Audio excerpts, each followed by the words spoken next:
Ay sa sa Giardino Residence. Ayun. Thank you. Oil tayo, change oil. Good morning, change oil tayo kahit malagnaw pa ang oil nila para makapaldo na tayo mga ka-e-bike. Di nga, mga 4 months na din po ito mga ka-e-bikes, kaya change oil na natin yan. Gamit natin na gear oil yung binili sa TikTok na mumurahin lang. Prehigpitan natin para malos thread, aray ko. Imbis na ayusin, sisirain para maraming gagawin. Yun ba yun mga technician? Change oil na natin to. 7P na dilaw. Okay na rin, na-check na yung prena. Thank you sa panonood. Napakalawa tayong change oil dito. Si MC Gold. And wow. Yan. Ito yung gear oil na gamit natin. Bali yung gear oil nila. Kunti na lang.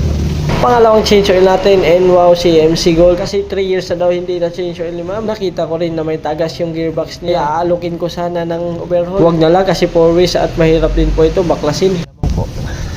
Today, good morning. Kasama natin si Violet Soul.